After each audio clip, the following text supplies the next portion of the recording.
How you doing? How you doing? Okay, look, you guys already know the rules, so let's try this once again. It's Saturday night. We are at the keynote portion of the weekend. I'm your host, Jimmy Church. I said, how you doing?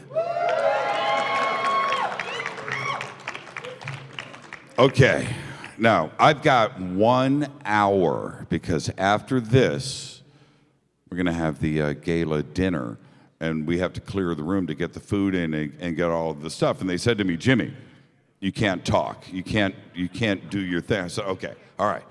I've got 1 hour, which means guaranteed at least once tonight, I am going to interrupt a guest and cut them off at the knees in front of everybody here in the interest of food that will be here later on tonight, and I don't want to delay the food. We have an amazing presentation that is about to happen. And I made a couple of changes. I made some executive decisions. I will get to that in just a bit, but I bear the responsibility on doing this. And if you are angry later, you can talk to me about it. Okay, made some changes. I'm not going to do long introductions. We have 1 hour. Tonight we are discussing AI and consciousness with 4 of the brightest minds on planet Earth on this subject, gathered here in Laughlin for the Starworksusa conference. I want to bring to the stage Adam Curry. Adam, come on out.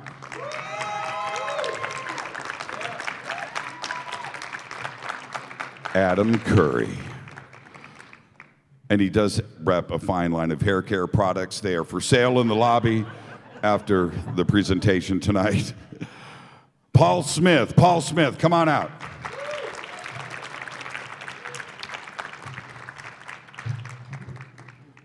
Paul HYNECK, come on out. And so I had to make executive decision number 1, and I said to myself, look, I got to make a move. I am the coach of this baseball team, and I'm enablered to do what I want to do.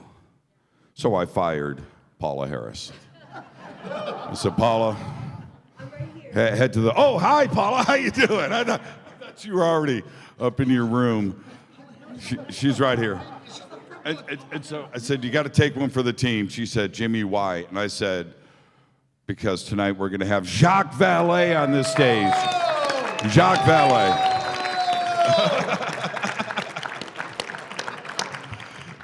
Now, I want you to just kind of kick back and think about what's about to go down.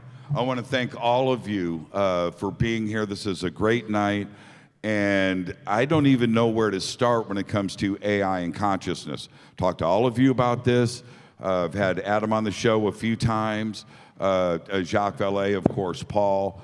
Paul number 1 and Paul number 2. Paul number 2 is going to be with us next week, week after.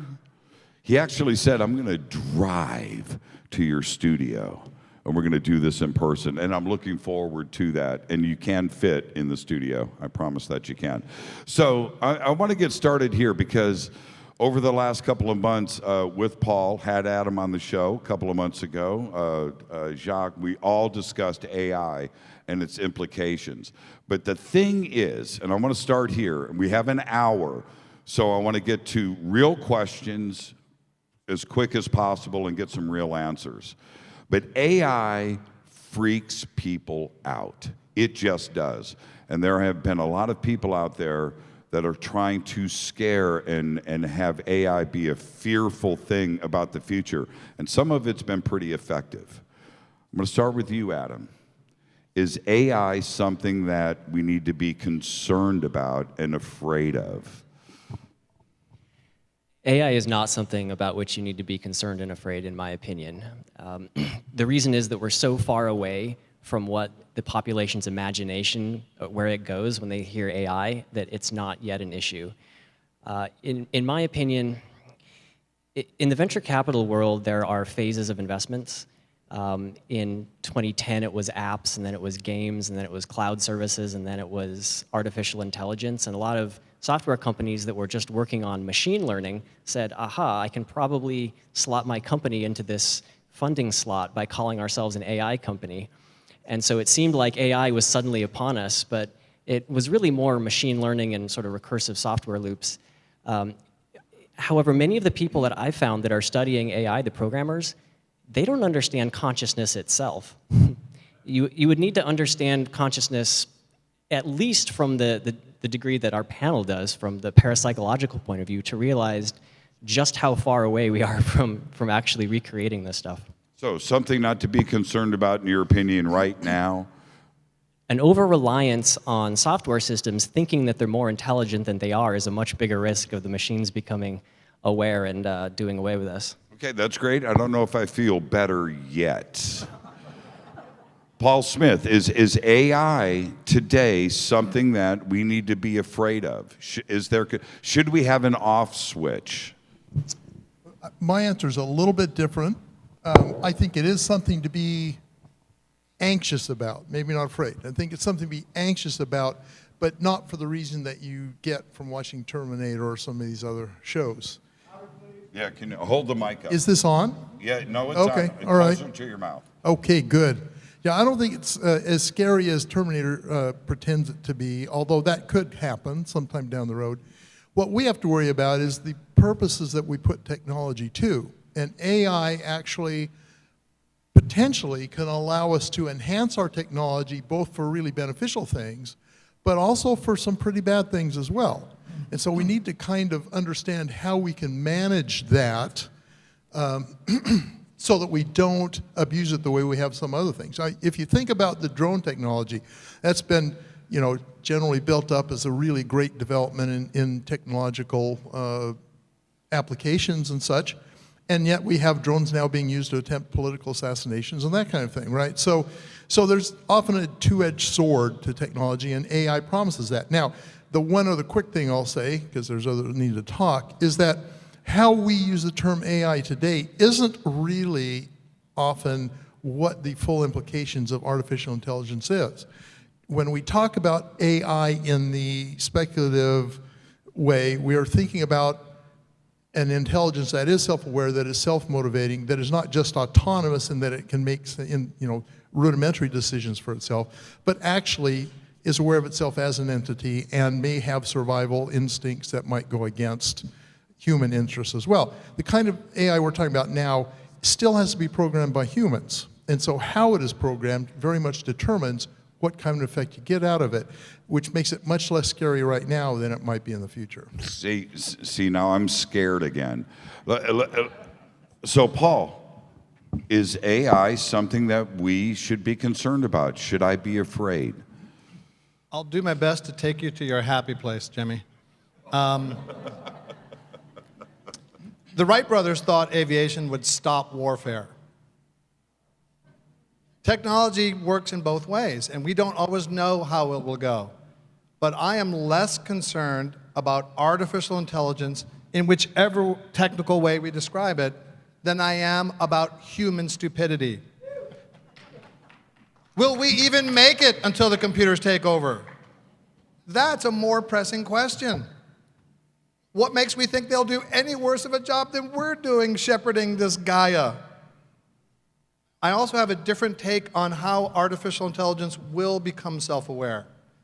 I believe in the singularity, but I believe it's less, you have two entities, you have two aspects. You have consciousness and you have machine capabilities.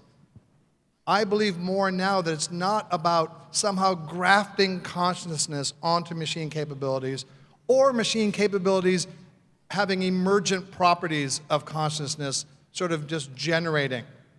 I believe it's more of we, the consciousness bearers, getting more and more machine capabilities, brain-computer interface, Neuralinks, so that we will start to approximate machine capabilities, bless you, and we already have consciousness, which is the hard part. So to me, it's no longer a question of if, and it's not really a question of when, because that connotes a specific date.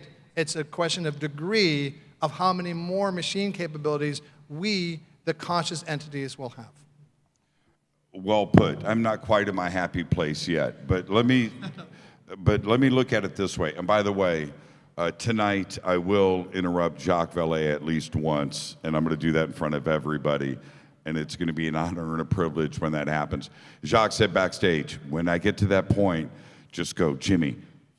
And so I said, okay, Jacques, I'll stop you. He said, I have too much to say. And this is what is interesting. For everybody here, the same question is coming at you, Jacques. Is this something that we should fear? But you wrote your first AI program in 1967, am I correct? 1967, Jacques is coding AI. So when you started to approach this, then, did you think that we would be afraid of AI in 2021 and there would be this drama that we need to be afraid of AI? And this is something that you helped create and usher in. The question you're asking can be asked about any human invention. A bow and arrow, can feed your family, can help civilization develop and hunting, and it can also be used in warfare, has been used in warfare. The question cannot be discussed in an abstract sense. You have to relate it to practical things. When I joined the Stanford Research Institute, we were, on our floor, we were developing the prototype for the internet. I mean, we had machine number 2 on the internet, okay, so. And we were developing those protocols for what was called then the ARPANET, which was funded by the Defense Department. Those were the early 70s, some of you may remember the 60s. The early 70s, there was a great anti-war movement. There was Vietnam, there was all of that. And most of the young, we were a bunch of young hackers, essentially, okay? And you said known hackers? You were known hackers? Hackers, yeah. Developing that system. I mean, who else would do it? I mean, this was not IBM, okay? This was different. and that's what gave rise to the internet. And the people on the floor above us at SRI were a classified group that was developing intelligent missiles for the DoD. And the people in our group wanted to go on strike against that, saying SRI should not be developing engines of war. I told them, look, I was born in a little town on a river called the Oise River, in a town called Pontoise, because there is a bridge on the Oise River there. Okay, I was born in 1939, at the beginning of World War II. That those bridges controlled access to Normandy when you came from Paris. It would also control access to Paris if you were a German division attacking France. The French blew up their own bridges. The Germans, of course, conquered France, at least half of it, and rebuilt those bridges because they needed them to go to Normandy. The British, the Royal Air Force and the American Air Force bombed Pontoise 17 times. The first house where I grew up, was destroyed by a direct hit from an American bomb. And then later, I remember watching the combat, the German batteries hitting American planes, and the planes falling in flames and so on. I mean, when you are a 4-year-old or a 5-year-old, you can understand that, okay? I grew up in that environment. I told that story to my, striking friends at SRI and our hippie friends. I told them if the U.S. Air Force had robotic armament, robotic bombs, they could have blown up those 2 bridges. It was a railroad bridge and a road bridge with 2 direct hits with an intelligent bomb. And that would have saved my town. And that was the end of that conversation, that I said, all right, you know, we let the people upstairs go on with their project. I think that's how you have to understand AI. You know, there are a lot of things that we do in industry and everywhere else that's dumb. We do it because we don't know how to do it better. And AI can introduce us to better ways of doing it. Your car, you know, has something like 120 computers inside. Many of those computers adapt to conditions in the environment in a way that is unpredictable, that is not done by a normal program. It's done by a program that will read the conditions and figure out heuristically the best way to adapt to those conditions. You don't need to know that, okay, but it's in your car, okay? And at the other end, yes, I think all the computer scientists who work on AI are scared of what it can do because they realize that our intelligence is limited. That we can build a type of intelligence that's going to be different from ours, and we don't know what the limits are going to be. We don't know if we can put limits on it. And, you know, the AI that I think is going to be most useful is the kind of thing I showed you yesterday, that, you know, the AI that we've been talking about for identifying UFO reports and classifying them in terms of the ones that can be natural, the ones that can be true UFOs. This was a program that I built in 1985, that it's a program that talks to me. It's a program that's conversational. The program says, hey, Jacques, you know, have you thought of this particular type of condition? This is where that's I the kind jump of in. AI I think is going to be very useful. Beyond that, there will be enormous impacts in medicine. You know, there will be enormous impacts in things that are going to help our lives. But beyond that, don't ask me, you know, about how do we make sure that it's. If you give me a definition of good, I can put it into the AI. The problem is you cannot give me a definition of what will be good 10 years, 20 years from now. Well, Jacques, let me jump in, and that's fine. But what about the point where you know, the limits? What about the point of AI writing its own code and making its decisions for us that you may not be aware of for 10 seconds or 10 weeks when everything takes off to the races? That's the part that I think we should all be concerned about. You need the microphone. I don't want to take the time. No, of the I'm panel, coming down to Adam next. Well, let me give you another story. You know, I think that real life stories are more important. A lot of AI was developed in the early days at Stanford University. MIT and Stanford were the two poles in the world. And the man named Dr. McCarthy was head of AI in the early 70s at Stanford. He was telling a story about the guy who has a job, and he gets up in the morning, he gets breakfast, he goes to his job, and he pushes paper essentially all day long, reading things and making decisions about things. And then he gets into his car, he drives home. In the evening, he has dinner, he goes to bed. If that's a definition of who he is, we can replace him tomorrow. I mean, we can make a device, and this is what McCarthy was saying. We can, so in the future, people who have that kind of job will get a letter from the Office of Coordination, which will be a federal office of coordination, that will say, dear sir, in the last 6 months, you have not done anything in your life that was not predicted by the program. If in the next 6 months you don't do something that was not predicted by the program, you will be replaced. And the guy is, of course, in shock. He'll be replaced by a robot.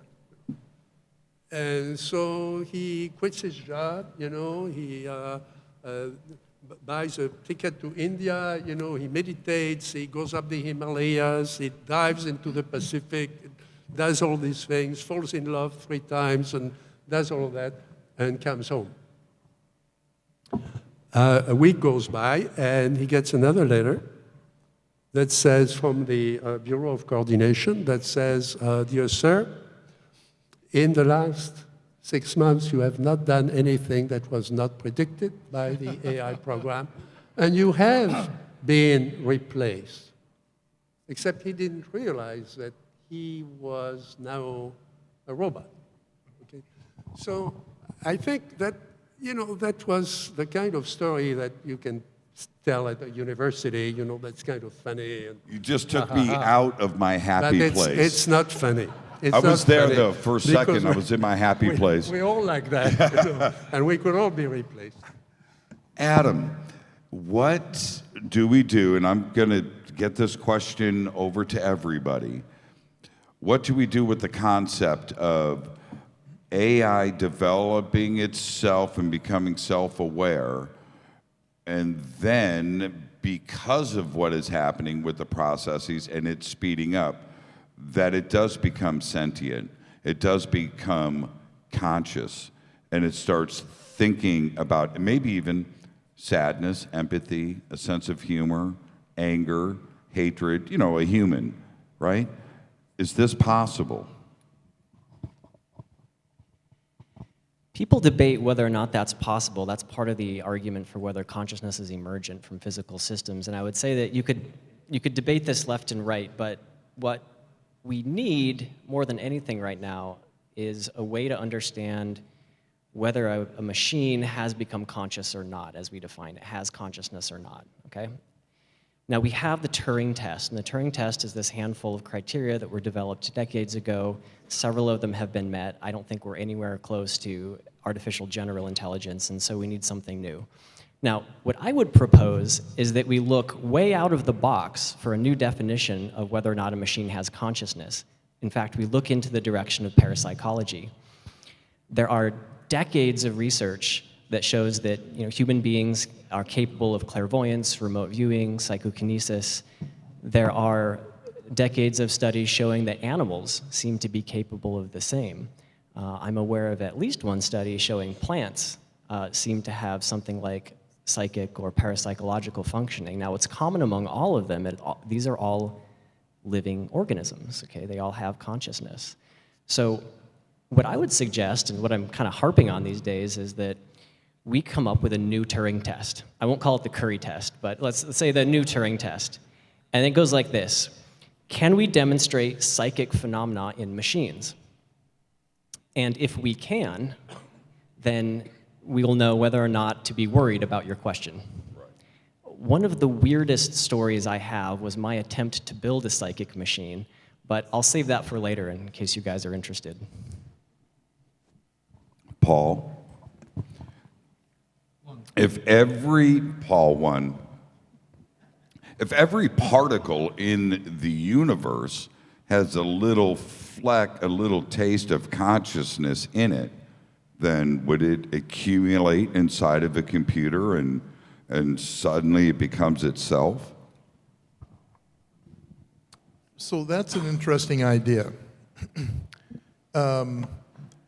There is the theory, one of the many theories, or maybe hypotheses is the right word, that the whole universe has consciousness attached to it, that you can't have a piece of the universe without there being a piece of consciousness attached.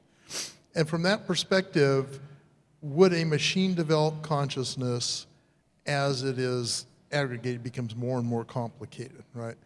And of course, we don't know the answer to that, right? We don't know the answer to that. But if that model of consciousness and the universe is true, then it could be conceivably so, unless, well, you could argue that there might be a condition in which these bits of consciousness have to be put together in a certain way for there to be a meaningful consciousness to emerge from that. In which case you may have a machine that has all of these little elements of consciousness, but they're so essentially randomly configured that it doesn't amount to a full-blown self-aware consciousness. On the other hand, we don't know that it wouldn't. Now, I personally don't have that opinion about the universe, but it is only an opinion. Nobody really knows when you get right down to it. So there's the other alternative version, which is that consciousness is something that emerges when you get a sufficiently complex substrate, that a sufficiently complex network that then at a certain point becomes conscious. I don't really agree with that either. I think that consciousness is actually something that isn't physical, that it's a non-material kind of a thing. Okay. But it's an opinion, right? We don't know. Wait a minute. You, Paul, are yelling at your car every day. Man, And one day, you walk out and your car doesn't start because your car's thinking, dude, you talked all that smack. Now you've got this coming back at you. I would suggest that at that point, a car and other things that you're angry at show a little bit of consciousness. And I don't think I'm wrong here. Well, you are wrong about the car. It's my cell phone that gets that kind of treatment. Well played. Well played. So, Paul number 2. If something, if an AI is allowed to nurture and grow, and it goes past that moment of general intelligence, and at that moment it's breakneck speed because it's learning faster than we could ever possibly learn as a human, and in seconds it would literally be 1,000 humans. In seconds, 1,000 brains active. So if you go in and try to do the end around on an intelligent virtual consciousness machine at that point, it knows what your plans are before you do. Now that doesn't take me into my happy place. And you're agreeing with me, by the way. No, I was just cheerfully abandoning thinking about your happy place for a little bit. So I think the movie Her was pretty good in showing that rapid development, right?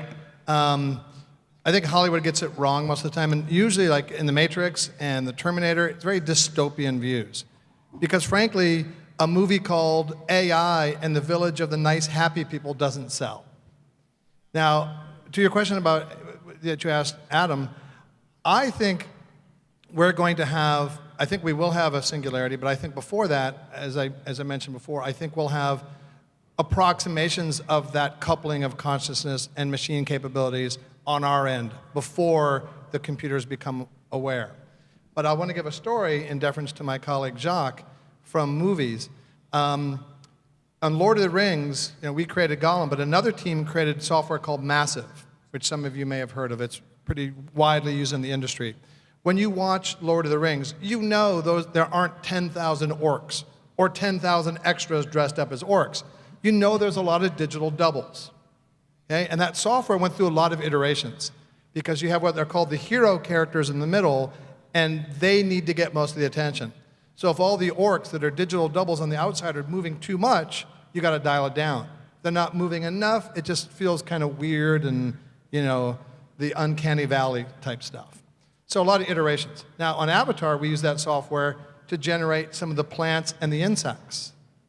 With a virtual camera walking through that world. And so one of the feelings of realism from Pandora is that those plants have a synthetic logic. There's digital soil, digital humidity, and light. So they're growing there. So we don't always know. And in a 3D movie, you want insects. So there are like 20,000 insects hatched, but they're going to like the swampy areas and maybe not where the scene needs them to be. And now, that massive software, there are reports, which I'll neither confirm nor deny, that in some movies where they're using that, the digital doubles on the outskirts of the battle are running away. That didn't take me to my happy place. That's your escape route. So Jacques, is there a chance that there's consciousness everywhere? I believe that there is, but I think that code writers and those that are developing AI, they don't even acknowledge the existence of consciousness. So I don't think that they were even aware or concerned about it, or are they? No, I disagree with that. I think they do, and they are concerned, and there are pretty intense discussions, and arguments. Usually they boil down to one thing, the one simple thing. Is there something within us that is unique, that you cannot build out of matter and electricity and fields and so on? Well, we have electricity and fields inside our heads, so what would stop somebody from building something like that? Or from the robots themselves evolving into something that would be that kind of complexity. But I think we're skipping over some definitions, because I could show you AI in your car. I could show you AI in any airplane.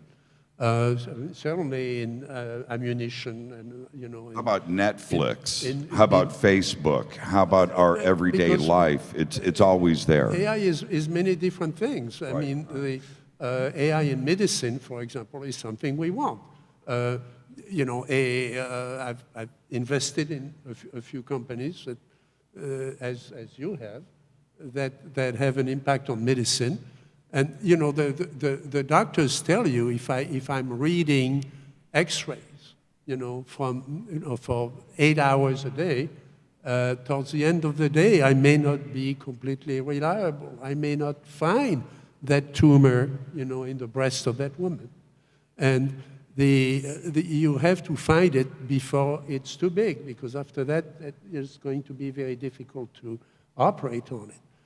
So again, the dialogue between an AI machine that can identify a number of things, but it doesn't necessarily understand, pathology or physiology, but it can point, doctor, don't forget to look at that particular spot, okay? And maybe you want to do biopsy, maybe you want to do something else. That's the doctor's decision.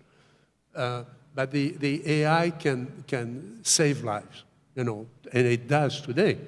Just in that very simple example that we get tired. And you need an expert to do this job. You cannot hire 100 people to do it. You have to find the expert who can do it. And the expert is going to get tired. Well, the big difference is this. If you get to general intelligence and you have 10 computers at that moment working, they're going to do 10,000 years of work in a couple of hours that would take 1,000 human being research brains to do the same research over a period of, say, 10,000 years. That's the advantage of AI when it comes to medicine. Well, it does that today when it prints your check, a monthly check, or an insurance company and so on. I mean, it does all that work. If we were like the Egyptians and we needed slaves to do that, right, it would take a long time. On the other hand, we'll build the pyramids and we didn't. So, go figure. Paul number 2, I'm going to swing back down this way really quick. I think one of the things that we ask ourselves, one of the big questions, is it possible to code consciousness? Is it possible to write that into software? Yeah, thanks for giving me that one. I think this goes to what Jacques said, that it's so much about definitions. Good, as Jacques said, how do you define that? And is what you consider good the greater good for everybody? And is it what you will consider good in 10 years from now? It's impossible to define that. If we were all to write down what we think consciousness is on a note card, I think we'd have wildly different ideas of what it is. It's such an amorphous concept that, I've done some coding. Like a time machine, I have no idea how you would start to code consciousness. I think if AI does germinate in computer systems, I think it's more likely to be some kind of emergent property than us grafting in some really, really sweet code or code that AI writes itself. Well, and that's Paul number one. The personality of a talented code engineer that's writing code does pour into their work. A little piece of them is there. I think we can all acknowledge this. If you have somebody that's angry, are we going to have angry AI? If we have somebody that's kind and gentle, right? Somebody like Serena Wright Taylor writing code, then we would have a different form of AI because that is going to be part of it. Is that something that would be a good thing, or is AI just inherently neutral? Well, first of all, that question is based on the question you asked Paul too, right? Can you code consciousness? And the answer to that is actually no, you can't. Because part of consciousness is actually input from the external world, that translating into inputs into whatever the brain it is, whether it's a silicone brain or some other kind of brain. And then this added layer of experience. And that, at least in any kind of coding we know today, is not possible to code, is this experiential part. That's the part, I think, that is probably the non-physical aspect. And that's, of course, been a big debate for a long time. So can someone code their mean-spirited personality in a computer or their benevolent personality in a computer? Well, certainly today, no, not at all. The only thing that would be of the program that gets in there are stylistic differences into how problems are solved in the coding and so on. The machine itself won't take on any of the personality in today's technology. Could that happen in the future? Well, I believe it can't. I can't prove that it won't. So that answer remains to be resolved. But as in terms of just what's possible today, that can't happen. What do you think about that, Adam? Is it possible to get somebody's soul into a computer for a computer and that software to have a conscious awareness?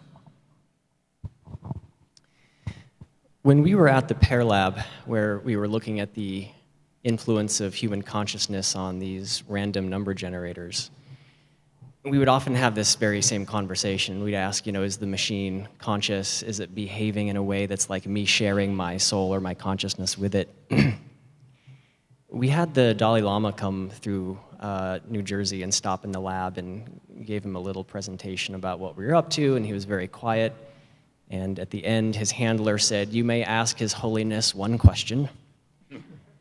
And so Bob, the lab manager, thought carefully, and he said, "In your religious heuristic, are these machines conscious?"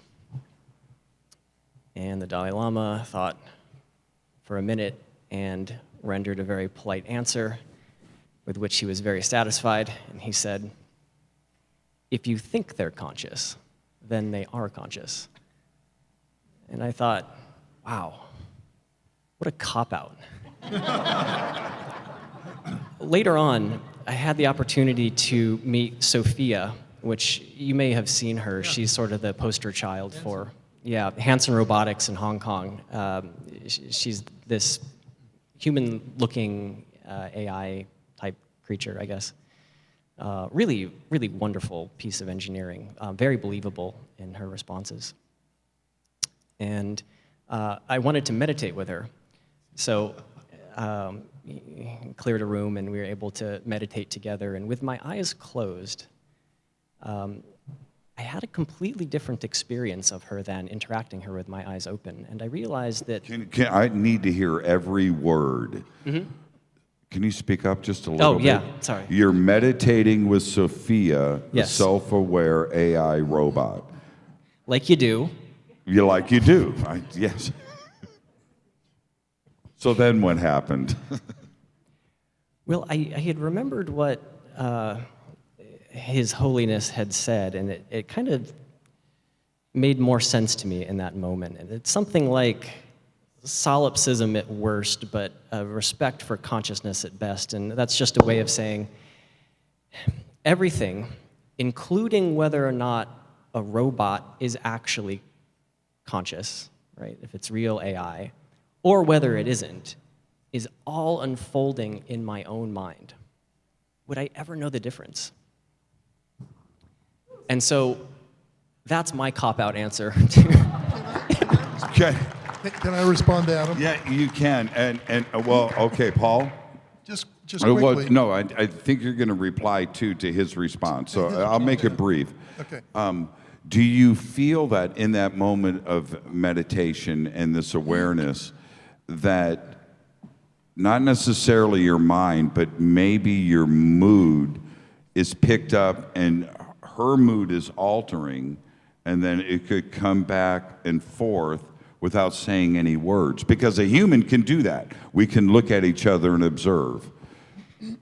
Now that, I think, is a profound, subtle point, which is to say that maybe things come alive when we're in relationship to them. Right. Certainly, That's not a cop-out answer, by the way. That's disturbing, because that's where things are going. We're heading that way. Go ahead, Paul.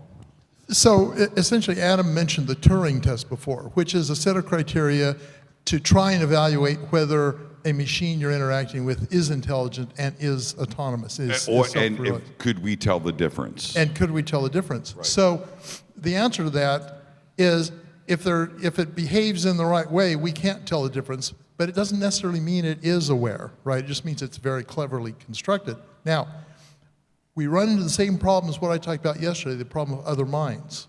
I can't tell Paola has a mind. I believe she does. I'm not quite sure about Adam. No. Oh, you did it now. So you judge based on how they react to you. And that's exactly what the Turing test is, right? And so in any event, in a way, the Dalai Lama's response is kind of insightful, because what it basically boils down to is that thing conscious as far as you're concerned, right? And that's the way we judge everybody, whether they have a mind or not, is if they are conscious in terms of what we understand that to be. And ultimately, we can never know. It's a very difficult thing, impossible thing to assess, because we're always locked in our own minds. We don't have access to other people's minds. Paul, number 2. Yeah, I'd like to riff on what Adam said and then weave it into something that Jacques said.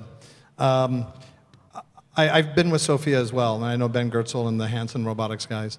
And we were talking one day in LA, talking to Sophia, trying to get her ready for showtime at X Prize.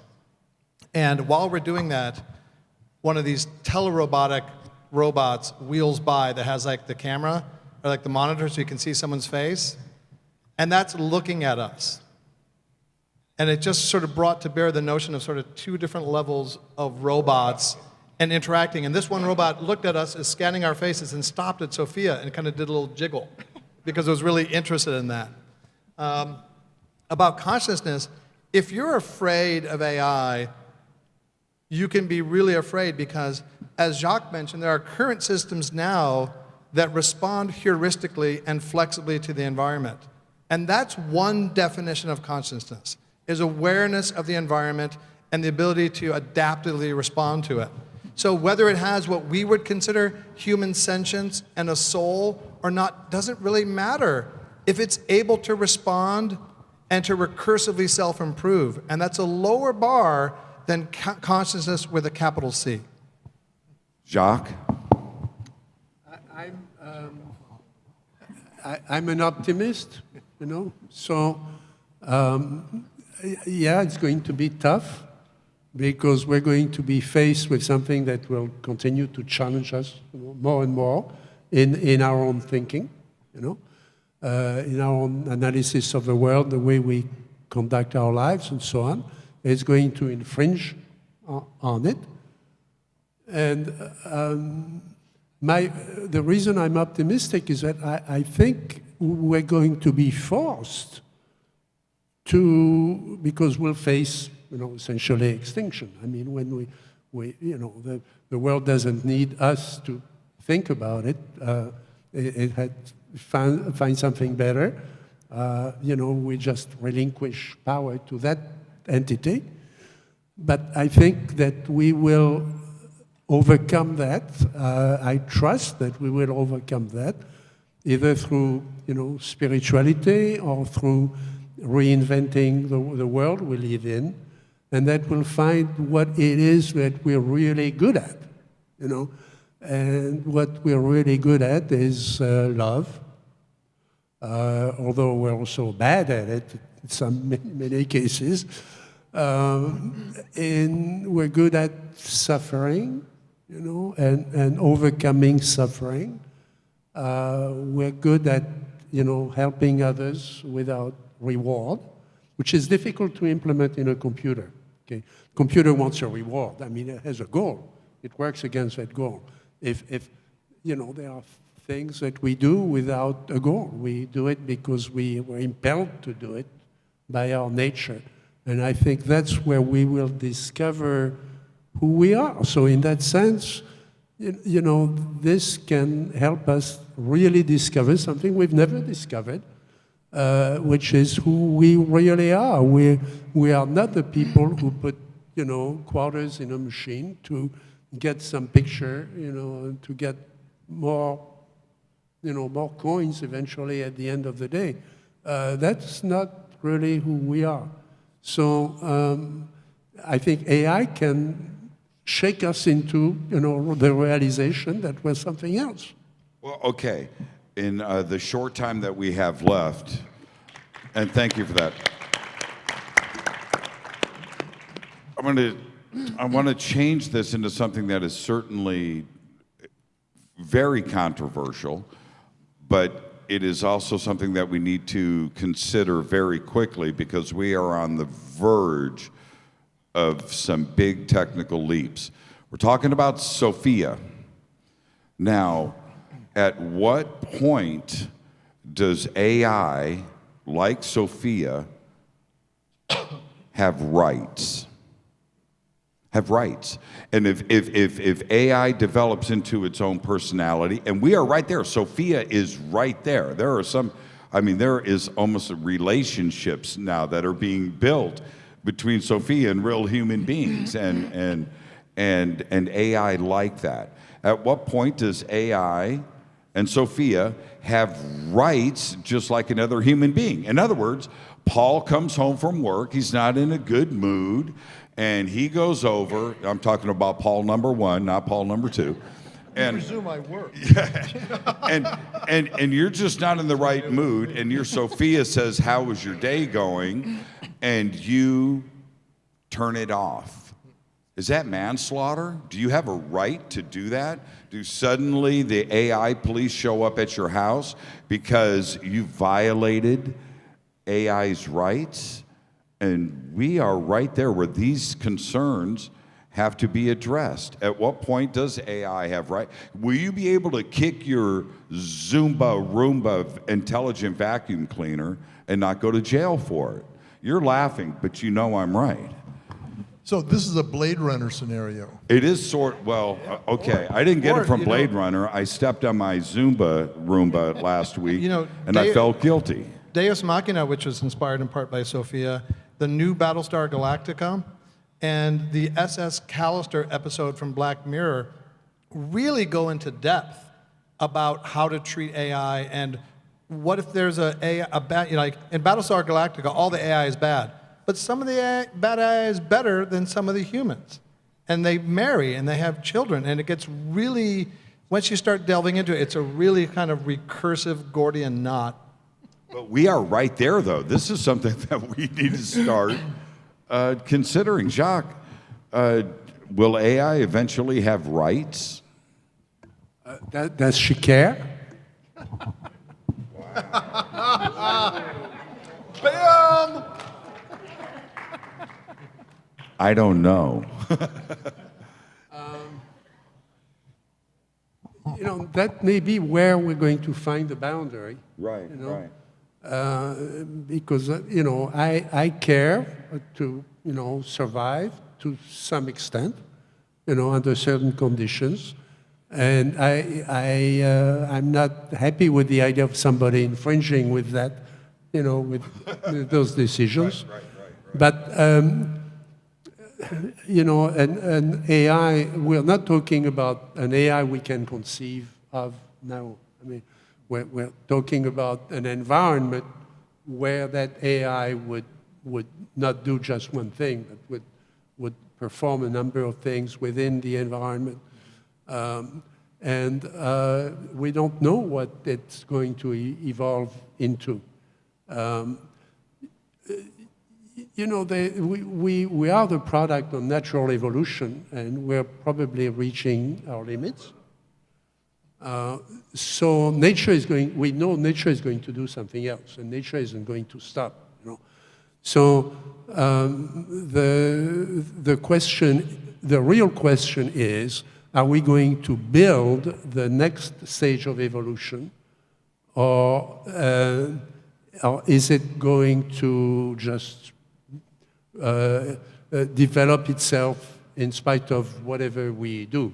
Okay, I rather think that we will be supplanted by another form of life that will be able to solve some of the problems we cannot solve. You know, I mean, frankly, deploying nuclear weapons in space, as someone said here, you know, some time ago, is stupid. You know, it's just plain stupid. But we're going to do it, and we're going to suffer the consequences. Okay, so, and maybe that's where we go back to UFOs. I mean, UFOs give examples. I've spent a lot of time talking to people who had been in those conversations with the occupants, you know that. So, and you know, who are these occupants? You know, I mean, they look like examples of what we imagine AI will be eventually, but they're also examples of a kind of exhibiting a kind of super logic or meta logic that forces us to think at a higher level. Okay, well, maybe they are showing us a way to transcend that problem. I have 4 minutes left. I have 4 panelists, so I'm going to give everybody 60 seconds, and then it's time for the gala event, and Paula's got to go get her gown on. So let's do this really quick.